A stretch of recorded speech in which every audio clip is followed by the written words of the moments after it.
From the moment they were born, Jenny and Sully were placed on two very different paths, despite being identical twins.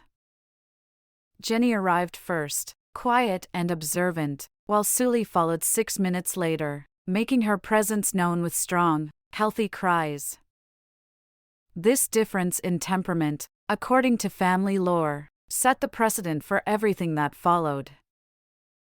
Growing up in Cleveland, Sully was the outgoing twin, excelling in sports and making friends effortlessly. Jenny, on the other hand, was quieter and more bookish, spending hours at the local library exploring subjects ranging from astronomy to zoology. Their parents seemed to naturally gravitate towards Sully's achievements, attending every one of her soccer games, dance recitals, and volleyball tournaments.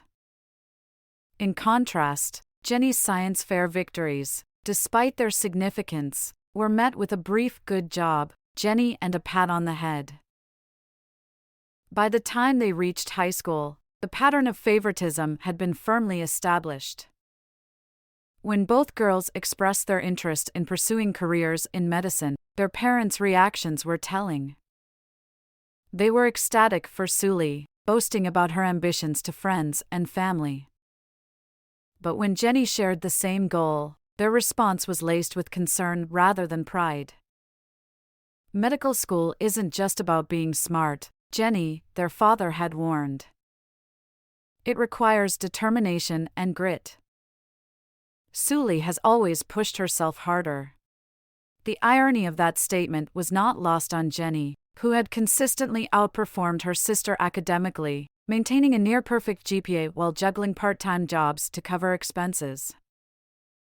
Meanwhile, Sully struggled with challenging subjects like organic chemistry and physics, necessitating expensive private tutors, expenses their parents covered without hesitation. The disparities in support continued into college.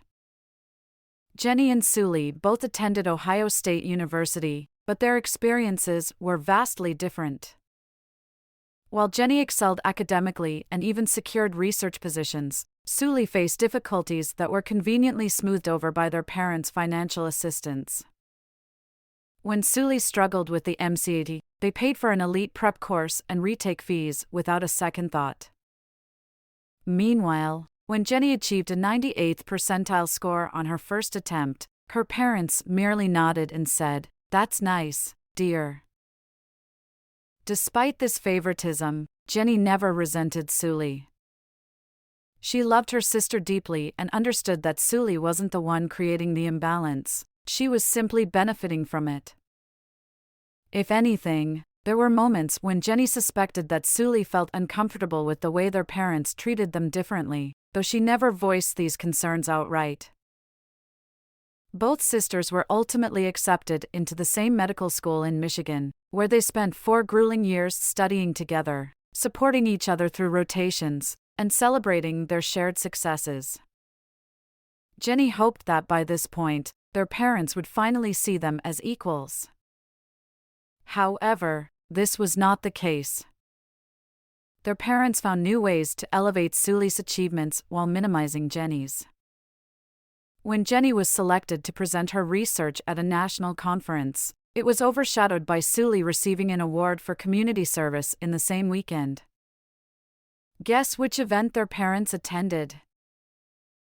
For Jenny, the favoritism was no longer just an annoyance, it was becoming a painful reality that shaped her sense of worth within her own family. She had fought hard for every opportunity, yet her parents continued to justify their actions by calling her resourceful, using the term as an excuse to neglect her accomplishments while making sure Sully had everything handed to her. While Sully had the luxury of parental support, financial stability, and constant validation, Jenny had to carve her own path through sheer determination and relentless effort. From the very beginning of their academic journey, it was clear that Jenny had a different experience than her sister. Though they both pursued the same career in medicine, Jenny's journey was filled with obstacles that she had to overcome without the cushion of her parents' assistance. What Sully received easily, Jenny had to fight for, sometimes at the cost of her own well-being. During their undergraduate years at Ohio State University, Jenny quickly proved herself to be a top student. She maintained a perfect GPA while balancing multiple responsibilities, including working part-time to support herself. While Suli's struggles with difficult subjects were met with immediate solutions, private tutors, retake fees, and prep courses paid for by their parents, Jenny was expected to figure everything out on her own. When she aced the MCAT on her first try, scoring in the 98th percentile, her parents barely acknowledged it. Instead, they were too focused on helping Suli, who needed to retake the exam. They paid for an elite prep course for her, something they never even considered offering Jenny. The contrast between their experiences became even more glaring in medical school. While Jenny and Suli both faced the grueling demands of medical training, their circumstances were far from equal. Suli had the privilege of focusing entirely on her studies, free from financial worries because their parents covered her tuition, rent, and other living expenses. Jenny, on the other hand, had to take out loans and work extra shifts to make ends meet. Their parents justified their decision by insisting that Jenny was more resourceful and didn't need as much help. This reasoning, however, only reinforced the fact that they were willing to invest in Suli's success while assuming Jenny could fend for herself. Despite this, Jenny refused to let the lack of support hold her back. Instead of dwelling on the unfairness, she doubled down on her efforts. She poured herself into research, spending 80-hour weeks in the lab while Suli took vacations with their parents. It was during this time that Jenny's exceptional abilities were recognized by Dr. Vivian Fleming, a renowned neurosurgeon with a reputation for mentoring only the most promising students. Dr. Fleming took Jenny under her wing, seeing in her what her own parents had failed to recognize: extraordinary talent, unmatched dedication, and a sharp analytical mind. Under Dr. Fleming's guidance, Jenny flourished. She contributed to groundbreaking research on pediatric traumatic brain injuries, work that would later earn her national recognition. Unlike her parents, who dismissed her hard work as simply what was expected, Dr. Fleming made it clear that Jenny's contributions were invaluable. "You have a gift for research," she had told Jenny. "You see patterns others miss. That kind of insight can't be taught." For the first time, Jenny felt truly seen and appreciated, not because of her resilience or her ability to manage everything alone, but because of her intelligence and dedication. Her parents had always assumed she would be fine without their support, but Dr. Fleming recognized that Jenny didn't just survive under pressure, she thrived. While Suli continued to receive praise and advantages she hadn't necessarily earned, Jenny built her own success from the ground up. And while it was exhausting to constantly fight for recognition, she knew deep down that every achievement was hers alone. What she didn't realize, however, was that the very thing her parents overlooked, her unwavering determination, would soon place her on a path far beyond what they had imagined for her. The moment Jenny received the invitation to Suli's debt-free graduation celebration, a familiar knot formed in her stomach. The event was being held at an upscale rooftop restaurant in downtown Detroit, a lavish affair that her parents had spared no expense for. They had rented out the entire venue, arranged for gourmet catering, and even sent out professional invitations to extended family, friends, and faculty members from their medical school. The banner that greeted Jenny upon arrival read, "Congratulations, Dr. Suli." A painful reminder that, despite both sisters achieving the same milestone, only one of them was being publicly celebrated. Jenny had prepared herself for the evening, determined not to let resentment ruin the relationship she had with her sister. However, as soon as she stepped into the venue, the extent of her parents' favoritism became overwhelmingly clear. A professionally decorated cake bore only Suli's name, and a slideshow of childhood and medical school memories played on the big screen, featuring countless photos of Suli in her white coat, receiving awards, and posing with professors. Jenny was barely visible in the background, an afterthought in her own success story. She had barely set foot in the room when Suli rushed over to her, looking slightly embarrassed. "Thank God you're here," she whispered, linking her arm through Jenny's. "Mom's gone completely overboard with this. It's honestly ridiculous. She even invited Dean Wilson from our school."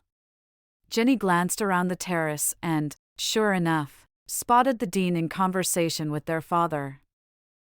She raised an eyebrow. "They really went all out," she muttered.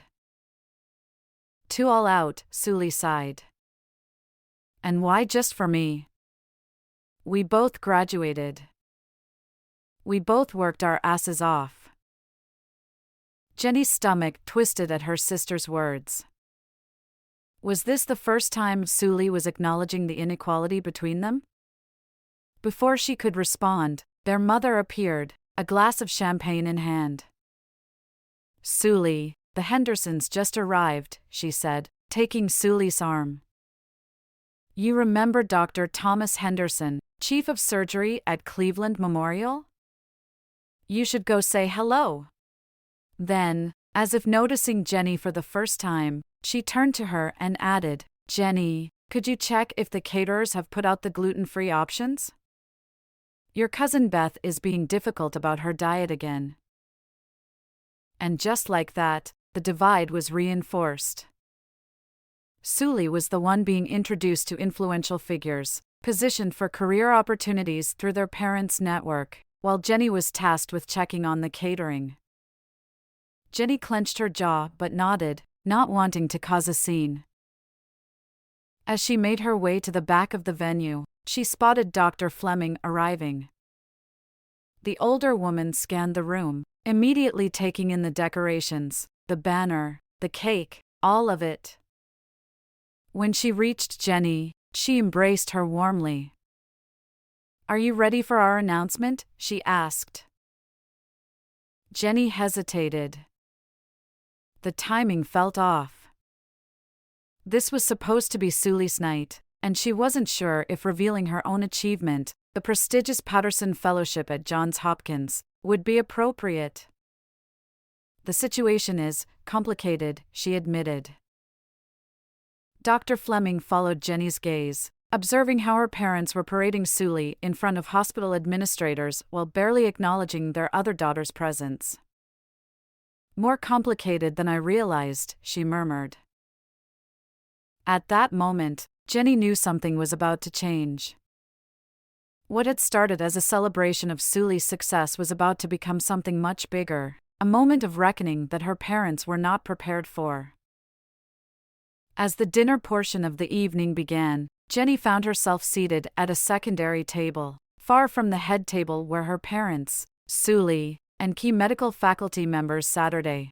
Though she was within earshot of their conversation, she was excluded from participating, as if she were merely an afterthought at an event that should have celebrated them both. She absently pushed her food around her plate, her appetite gone as she listened to her father address Dr. Margaret Wu, the chief neurosurgeon at Detroit Medical Center.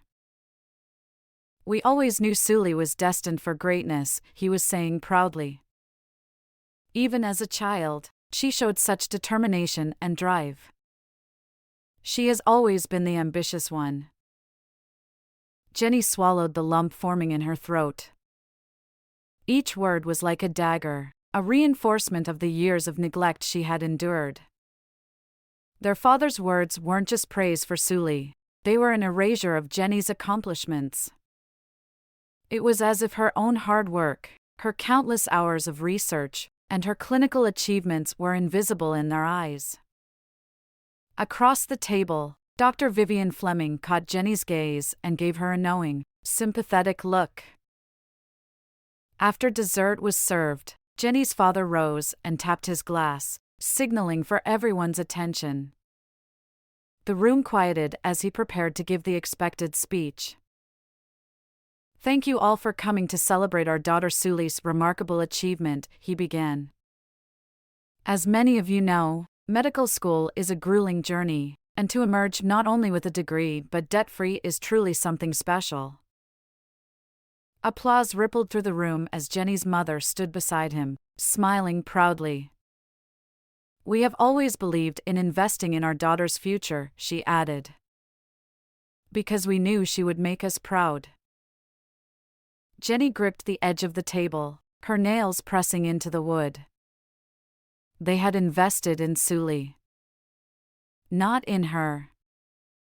The message was clear, and it was humiliating to hear it spoken so openly in front of colleagues, family, and mentors.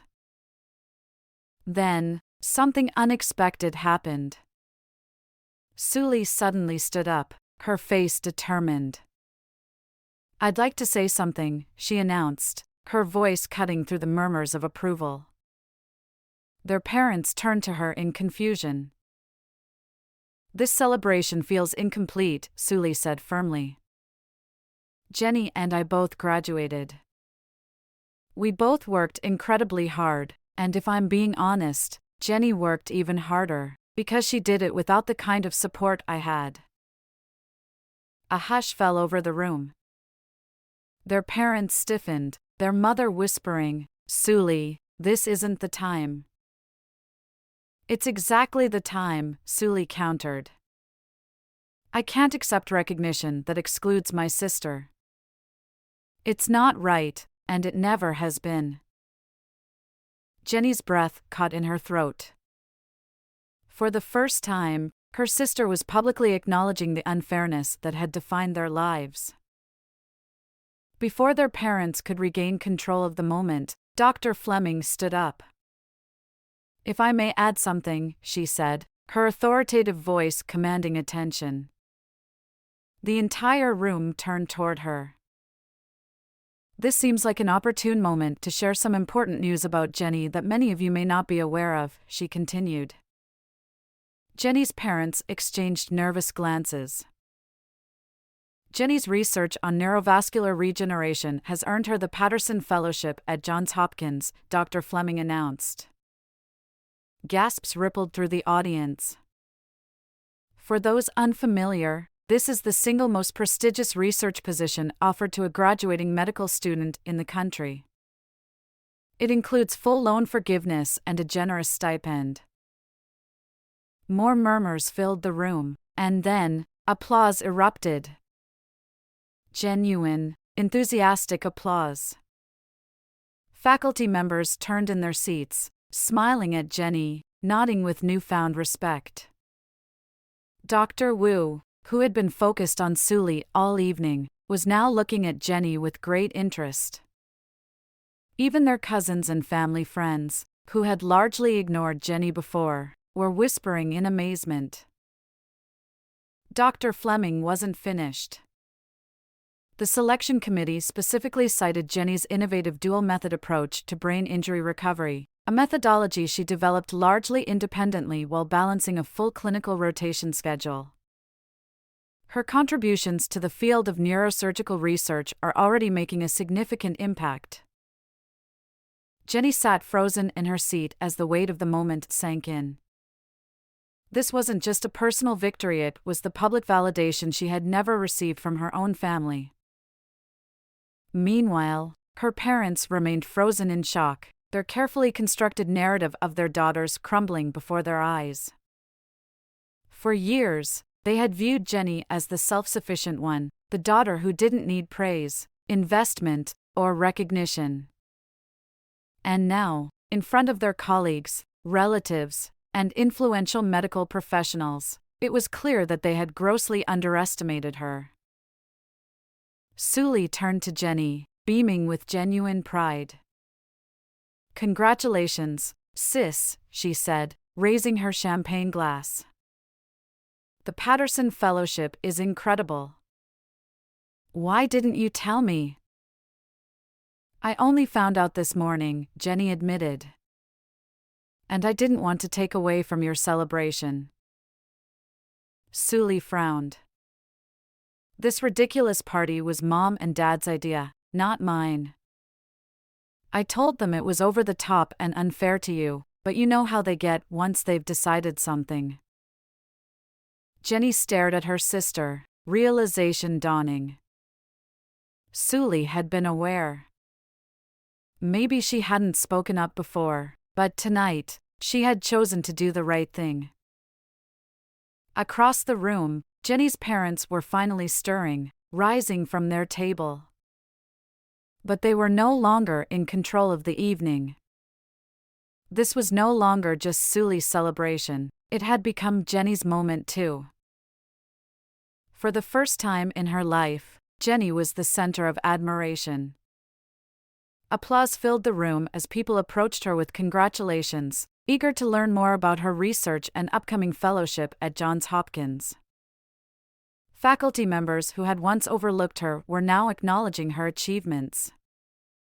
It was a surreal experience, validation she had longed for but never received from her own parents.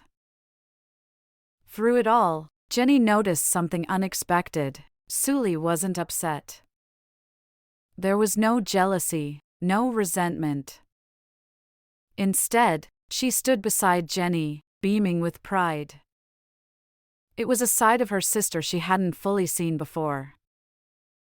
As the applause faded, Suli turned to Dr. Wu, the chief neurosurgeon their parents had been trying to impress all evening. "Dr. Wu," she said, "I know you've been considering my application for your neurosurgery program, but after hearing about my sister's research, don't you think she'd be an even better fit for your department?" Jenny's eyes widened in shock. Suli had always benefited from their parents' favoritism, but now, she was using her platform to uplift Jenny instead of competing with her. Dr. Wu smiled. "That's very flattering, Suli, but..." "She's already accepted the Patterson Fellowship," Suli interrupted proudly, putting an arm around Jenny. "And it's a once-in-a-lifetime opportunity. But if you know my sister, you know she never stops innovating. I'd bet she'll have another breakthrough within months." Dr. Wu nodded thoughtfully. "Well, Jenny, when you complete your fellowship, keep Detroit in mind. We'd be lucky to have you." Jenny turned to her sister, still processing what had just happened. "You didn't have to do that." "I know," Suli said. "But I wanted to." Across the room, their parents were frozen in shock. Their father finally approached, clearing his throat. "Dr. Fleming had some impressive things to say about you tonight, Jenny." His voice was measured, as if trying to mask his discomfort and confusion. "The Patterson Fellowship is quite an honor," their mother added.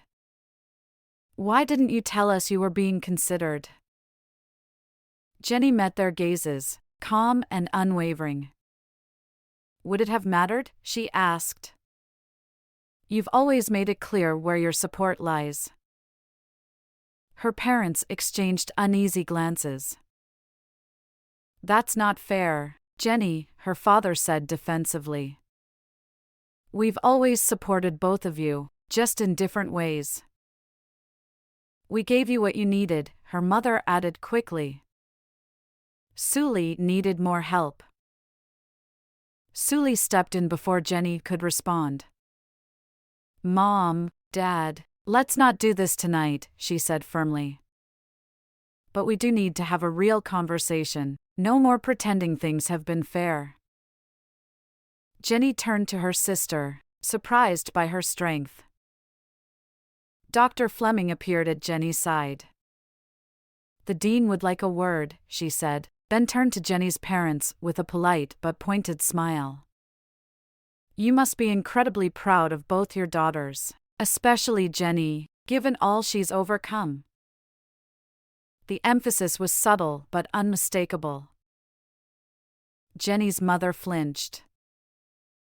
"Well," her father said weakly, "we've always known Jenny was special, too." Jenny smiled. Too little, too late.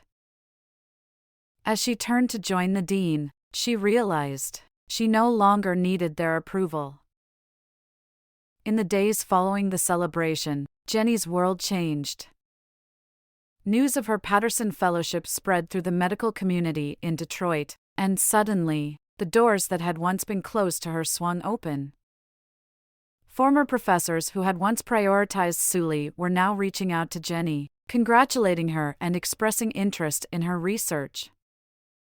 Classmates who had barely acknowledged her during medical school were now claiming they had always known she was destined for greatness.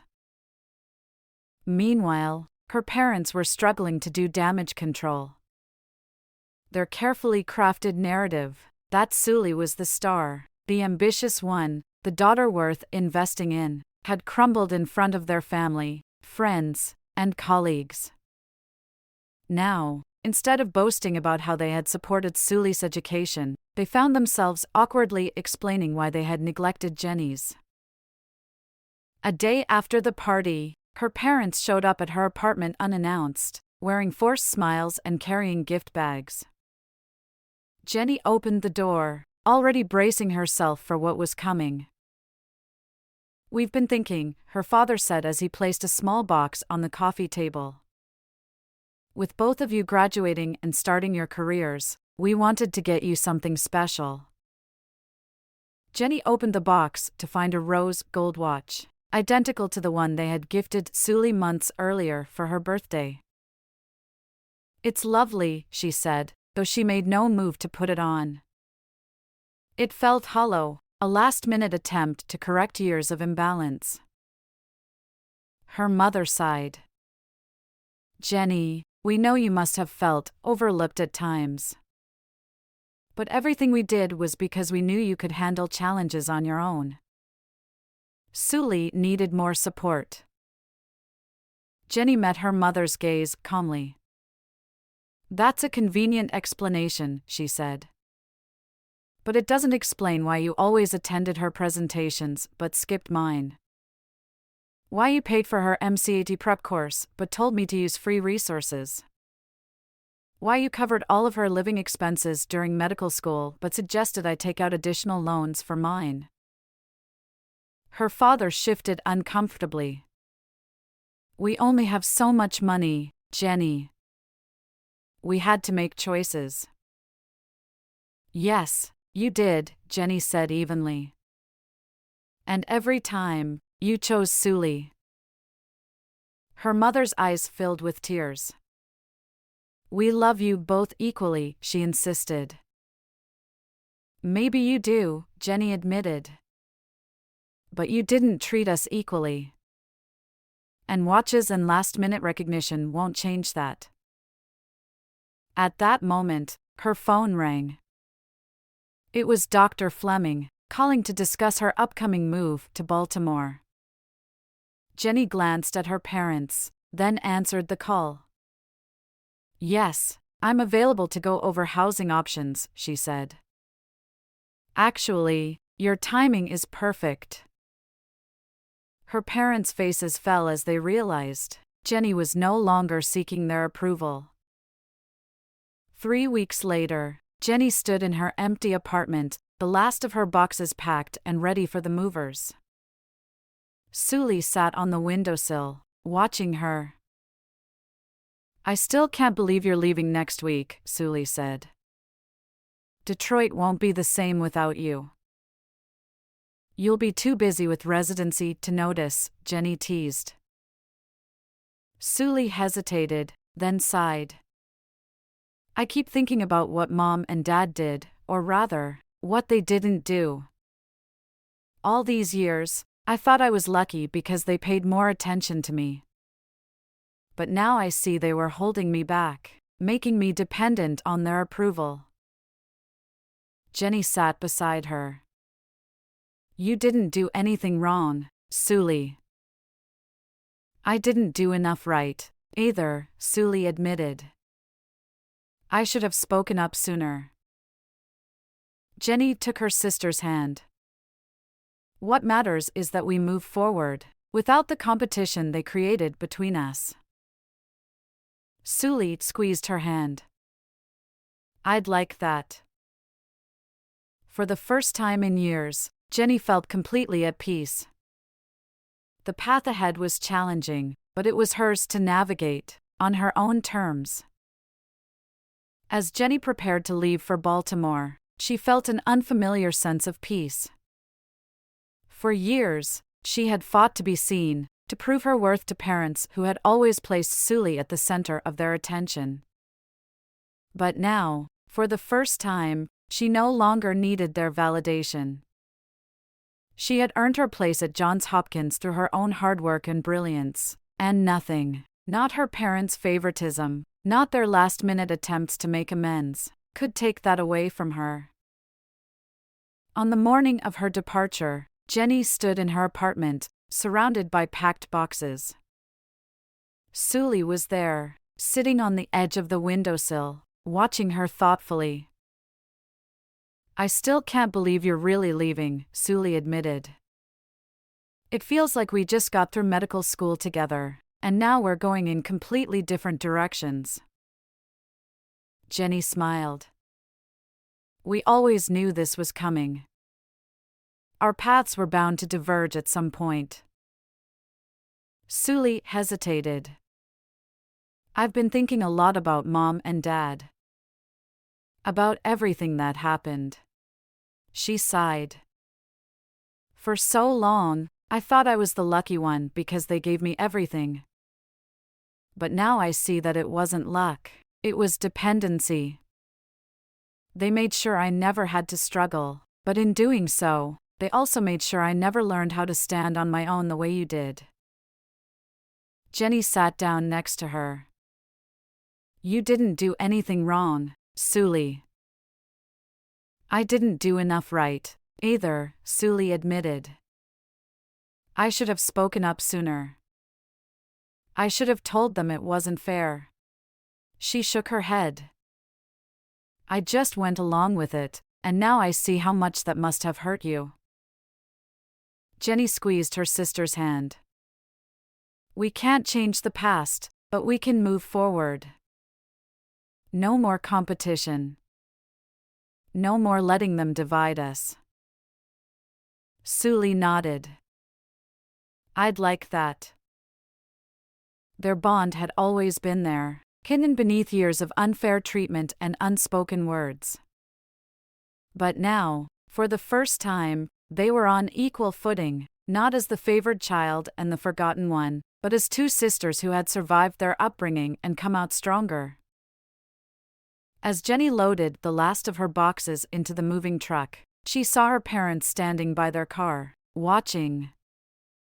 There was uncertainty in their expressions, a silent plea for things to go back to the way they had been. But Jenny had already made her decision. She would no longer shape her life around what they thought of her. She was free. Sully pulled her into a hug. "I'm proud of you, Jenny. Baltimore is lucky to have you." Jenny smiled, stepping into her car. "And Detroit is lucky to have you." As she drove away, she felt lighter than ever. She was no longer chasing approval. She was chasing her future, and for the first time, it was entirely her own.